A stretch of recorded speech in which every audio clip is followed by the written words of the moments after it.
para acompanhar toda a movimentação do Palmeiras. Que jogo amanhã nessa arena colossal que tem o Palmeiras. Palmeiras e Barcelona. Alô, André Cavalcante. Alô, Savoia. Bem-vindos ao programa. Legal, João Guilherme, muito obrigado. O jogo que o torcedor palmeirense vem respirando nos últimos 35 dias, vem contando ali na agenda quando vai chegar finalmente o dia 9 de agosto. Estamos a poucas horas do dia 9 de agosto, apesar do Cuca Savoia ter falado que tem o dia 8, vai ter o dia 9 de agosto, depois vai vir o dia 10, tratando de minimizar toda essa ansiedade do torcedor. Mas se a gente fizer um exercício aqui, teve algum outro jogo ao longo dessa temporada 2017 em que a gente viveu esse clima de decisão, falando em jogos do Palmeiras na temporada, que tinha toda essa ansiedade com essa magnitude, Savoia? Olha, boa tarde a todos. Olha, eu acho que teve sim, aquele jogo em Montevidéu contra o Peñarol, o jogo da briga, né? Felipe Melo, todo, também foi cercado de muita expectativa, o Palmeiras virou de uma forma sensacional. Eu acho que aquele jogo, do ponto de vista de emoção, de tensão, pode se comparar a esse jogo de amanhã aqui. Mas só um temperinho, aquele jogo em Montevidéu ainda era jogo da fase de grupos. Ah, sim, evidentemente que seria era muito e foi muito importante para o Palmeiras conquistar a vitória lá dentro da casa do Peñarol, mas amanhã, por exemplo, se o resultado não vier, tchau, o maior objetivo da temporada. Mas você esquece, não era mata-mata, mas é um quase mata-mata. O Palmeiras precisava do resultado para se classificar, né? Para ter chance de classificação. Mas hoje é mata-mata. Hoje não, amanhã, o jogo de amanhã é mata-mata. Então, por isso que o Cuca levou o time embora. Aliás, tem um negócio, o PVC falou no ano passado. No ano passado, o Cuca levou 5 vezes o time para Atibaia e nas 5 o time ganhou. Será que não foi superstição? Né? Ele gosta disso, né? Ele gosta muito dessas coisas. Então, mas de qualquer forma eu concordo que tira o time do foco, 24 horas falando só de futebol, estudando o adversário, e esse adversário o Palmeiras tem que estudar mesmo, porque é muito perigoso, né? O contra-ataque, a bola de velocidade, a catimba, tem várias coisas que não é só jogar o jogo em si que vai determinar quem passa ou quem não passa. É o extracampo também. Aquela catimba, como é que você vai administrar o empurrão da torcida? A torcida também tem que participar junto com o time, né? Não acelerar demais o time, porque o Palmeiras não pode fazer aquilo que o Barcelona de Guayaquil quer que o Palmeiras faça, né? Então dá o contra-ataque para ele. Acho que o ponto do Palmeiras principal é ter equilíbrio no jogo de amanhã. E sob o ponto de vista do adversário, que já mostrou pra gente nessa Libertadores que é muito rápido nos contra-ataques, pode ser mortal nos contra-ataques.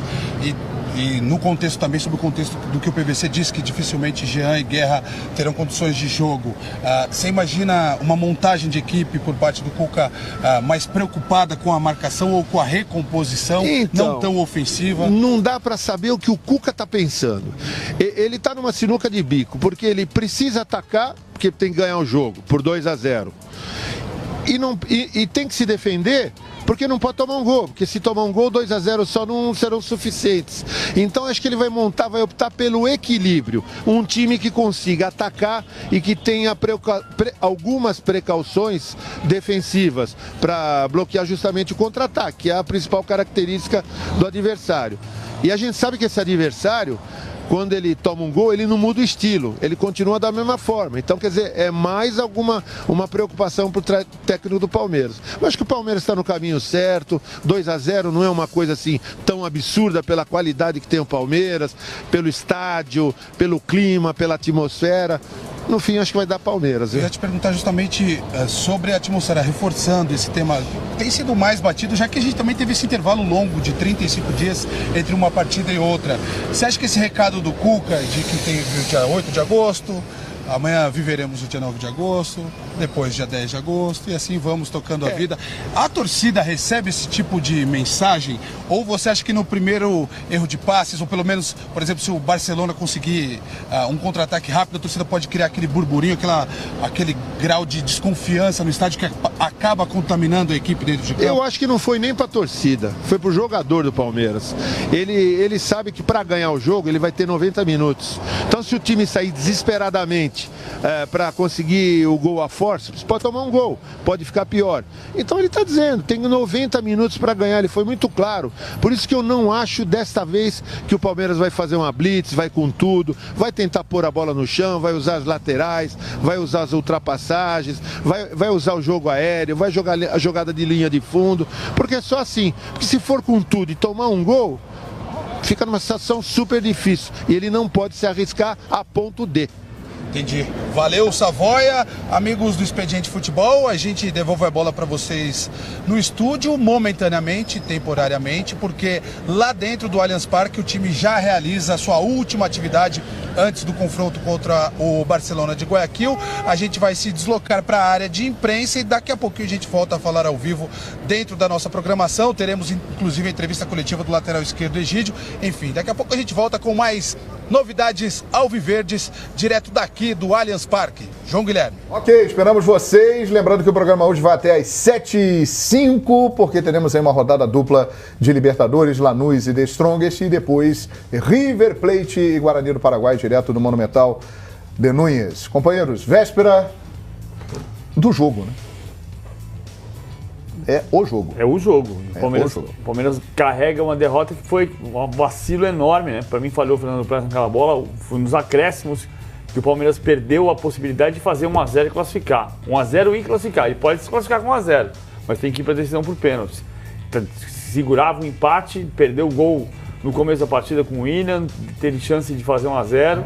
E essa bola do Praz, essa bola do Jonathan Alves, que o Praz deixou passar, comprometeu muito a vida para amanhã. Eu acho que o Palmeiras incorporou nos últimos jogos. Não no jogo contra o Atlético Paranaense, que foi com o time reserva, mas nos últimos jogos com o Bruno Henrique e com o Thiago Santos como volantes, com Roger Guedes, Dudu e Keno, um time que ganhou um corpo, ganhou o meio campo um pouco mais forte, e acho que essa equipe é que pode vencer a partir da manhã por 2 gols de diferença para avançar. Na história da Libertadores, o Palmeiras enfrentou adversários equatorianos em São Paulo 4 vezes. Em 3 dessas vezes, venceu por diferença que classifica. Pode parecer simplista demais, João, mas o Palmeiras está muito mais leve depois que se livrou, vou usar esse termo aqui, do Felipe Melo. Resolveu o problema Felipe Melo. É claro que tecnicamente eu gosto do Felipe Melo, mas desde que chegou ao Palmeiras ele arrumou muito mais confusão fora de campo do que contribuiu dentro de campo. E a gente percebe isso não só no comportamento dos jogadores durante as partidas. Hoje a gente vê os jogadores arriscando muito mais, eles estão mais leves. E o próprio Cuca. O Cuca tinha muito tempo que não conseguia sorrir numa entrevista coletiva. E ele conseguiu fazer isso nos últimos dias. A gente percebe um ambiente muito melhor no Palmeiras. E eu acredito que o Palmeiras consiga amanhã reverter. O Cuca já vacinou time e torcida no último final de semana, na derrota para o Atlético Paranaense, quando ele diz que o torcedor tem que entender e os jogadores têm que entender que o Palmeiras tem 90 minutos para definir uma classificação. Não adianta pressionar no início, porque se as coisas não acontecerem nos 20, nos 30, nos 40 minutos iniciais, podem acontecer sim no segundo tempo. Então o Cuca já deu uma vacinada para criar uma atmosfera a favor dele. E ele é muito bom nisso. A gente lembra a campanha do Galo. Em 2013, o Atlético reverteu todas as desvantagens, desde as quartas de final até a grande decisão. Em casa, é verdade. Foi uma campanha épica. Pois não, Quesada? Eu acho que amanhã vai ser um placar bem magro. O resultado do jogo a favor do Palmeiras. Eu estou imaginando 1-0 aí. 1-0 pênalti. Isso. E se o Barcelona fizer o gol, aí o Palmeiras tem que meter 3 no Barcelona, né? Essa é a conta, ou seja, o tal do gol fora de casa, que tem um valor. Se o Barcelona faz um gol, o Palmeiras tem que marcar 3. Eu acho que tem que se preocupar com as alas. A gente ouviu aí o Cuca nos últimos dias falar a respeito disso, inclusive na última entrevista dele, né, após o jogo do Campeonato Brasileiro. Agora, se preocupar com as alas, mas também fazer com que o adversário se preocupe com os 2 caras que jogarão pelas pontas, né? Porque o Palmeiras também é um time muito forte quando cai pelas pontas. Tem que ser inteligente, vai ser empurrado pela imensa torcida palmeirense, mas não pode transformar esse apoio em desespero. O Palmeiras tem que ser inteligente para saber jogar esse jogo contra um franco atirador que, repito, é um gigante no Equador. Se passar pelo Palmeiras, todos os aplausos. Ganhamos a Palmeiras, lindo, maravilhoso. E se perderem do Palmeiras, sairão de pé, porque perderam para um dos grandes favoritos nesta Libertadores da América. Um dos jogos mais difíceis da história do Palmeiras nos últimos anos. É mesmo? Um dos mais difíceis da história. Pode, o palmeirense pode ir para lá. Tomar um remedinho de pressão. Pode, porque visitar o cardiologista Aí amanhã o placar, depois do jogo, 4-0 o Palmeiras, e fala, pô, que essa, eu tô falando, porque assim, eu vejo qualidade no Barcelona, eu não acho que... Tem muito palmeirense que acha que o Palmeiras vai aplicar goleada amanhã. Gente, isso pode acontecer, claro que pode. Pode acontecer o contrário também, o Palmeiras tomar uma goleada. Mas acho que esses são placares pouquíssimos prováveis. Para mim, amanhã o Palmeiras vence, mas vence por um placar muito próximo daquilo que o Barcelona vai fazer. Se for 1-0 pênaltis, se for 2-1, por exemplo, que é um placar ali, né? Que a gente pode achar que é possível, esse resultado não interessa ao Palmeiras para seguir na competição. Vale lembrar que o Barcelona foi o primeiro time a se classificar para as oitavas de final da Libertadores da América, que estava no grupo 1, né, com o Estudiantes, com o Atlético Nacional de Medellín e com o Botafogo. Fala aí, Paulo Lima. Então, quando eu abria, né, aqui no começo do programa, eu falei exatamente dessa efervescência que é essa rodada para os brasileiros, né? O Kessler está meio que ratificando o que eu penso também dessa dificuldade toda que não só o Palmeiras, como os outros times vão ter. Eu fico imaginando o seguinte, João, a gente está jogando contra o futebol colombiano. A gente, que eu digo, nós brasileiros, com a camisa do Palmeiras entrando em campo amanhã, porque todo mundo, é claro, quer ver o Palmeiras passar, não tem a menor dúvida disso. Mas eu fico imaginando assim, pensar o torcedor se fosse o Boca Juniors no jogo de amanhã, não. Hein? Como seria, hein? Futebol argentino! É o Boca, super campeão, é a rivalidade, é a marra, é a briga, é a manha, é a catimba, é a violência, é a pegada do argentino, né? A provocação. É o mesmo remédio que vai vir a equipe do Barcelona de Guayaquil. Vai vir com a mesma bula do mesmo receituário do médico que vive o futebol argentino, vai vir com o receituário do futebol colombiano. Não é diferente, gente. É Libertadores, o caminho do Palmeiras, é lógico, e a gente percebe isso que o Cuca encorpa o Palmeiras, como disse o PVC aqui, crescendo de produção, a estadia, ou a estada, melhor dizendo, em Atibaia, dá uma força maior, lógico que dá, concentra o time, reenergiza todo mundo, né? Mantém as energias daquilo tudo que o time poupou nos últimos jogos, e é saber jogar contra a adversidade. O Palmeiras vai ter que saber jogar. E isso o Cuca conhece muito bem. O Calheiros lembrou aí o Atlético Mineiro quando foi campeão. O Cuca reverteu todos os resultados.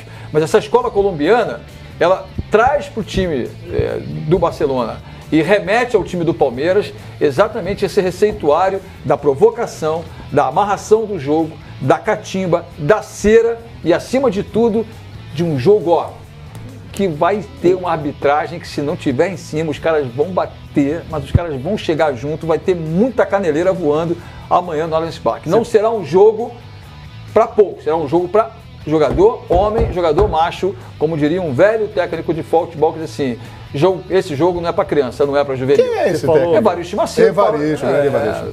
Homens ganham jogos, meninos ganham jogos, homens ganham campeonato. Exatamente, então amanhã é para isso. Eu estava lembrando assim, você falou de Boca Juniors, eu acho que no fundo assim, tem até uma prova de maturidade em relação ao comportamento dos clubes brasileiros contra clubes que não são argentinos ou uruguaios, porque tem a gente sempre diz que tem uma soberba brasileira, e tem uma soberba brasileira, arrogância, mas não tem uma arrogância do Palmeiras em relação ao Barcelona de Guayaquil. Né? Você falou de Uruguai, de argentinos, de um Boca Juniors, esse jogo tem começa do mesmo jeito que começou um Palmeiras e River Plate, que foi a semifinal de 99. Estou voltando para o ano em que o Palmeiras conquistou a Libertadores. Era muito difícil ganhar do River Plate. O River Plate meteu 1-0 no Palmeiras, lá no Monumental de Nunes, 1-0 gol do Berti. E foi o jogo que o Alex destruiu no Parque Antártica e ganhou 3-0. Aliás, os dois jogos, semifinal e final de 99, o Palmeiras tinha situação idêntica. Só não era idêntica porque na final o gol fora de casa não valia. Mas o Palmeiras perdeu fora de casa por 1-0 para o River Plate e fora de casa para o Deportivo Cali por 1-0. E virou as duas situações. Contra o Deportivo Cali precisando dos pênaltis, porque ganhou de 2-1, resultado que amanhã não vale. Outras situações que o Palmeiras passou na Libertadores em mata-mata assim. Perdeu de 1-0 do São Caetano nas oitavas de final de 2001 e ganhou nos pênaltis depois. E o jogo que teve uma situação pior contra o Peñarol em 2000, oitavas de final também, que o Marcos pegou pênalti. Perdeu 2-0 em Montevidéu e fez 3-1 no Parque Antártica. Então tem um histórico de viradas, né? Tem histórico de viradas. Agora, embora duas dessas viradas, o gol fora de casa teria prejudicado se fosse na regra de hoje. Em 99 não existia ainda, né? Não tinha gol fora de casa, mas foi 1x0 e 3x0 Esse Barcelona venceu o Botafogo aqui no Rio. Sim, venceu aqui no Newton Santos. E esse é um jogo que o Cuca deveria ver muitas vezes até a hora da bola rolar. Deve estar assistindo. Isso com certeza. Esse é um jogo muito interessante porque mostra muito bem como esse Barcelona é um time extremamente muito perigoso. Eu sou mais Palmeiras, tá, gente? Sinceramente, sou mais Palmeiras. Mas assim, tem que respeitar esses caras do Equador aí. E tem uma questão, ô João, dentro desse receituário aí que lembrou o Paulo Lima, e acho que esse vai ser o espírito mesmo do time do Barcelona amanhã. Agora, dá uma olhada nesse time do Barcelona, fisicamente falando. Se eles resolverem realmente praticar o antijogo, a catimba, o trabalho vai ser dobrado pro Palmeiras, hein? Porque são muito bem preparados e fisicamente eles são muito fortes. É impressionante. E é um time que vai lembrar que tem tradição também em Libertadores, chegou a 2 finais, não foi campeão. Palmeiras tem toda uma tradição também, vem evoluindo com o Cuca. Grande noite, fique ligado, amanhã durante todo o dia uma super programação nos canais Fox Sports e a partir de 9 da noite a nossa transmissão exclusiva na TV fechada, o país inteiro verá no Fox Sports.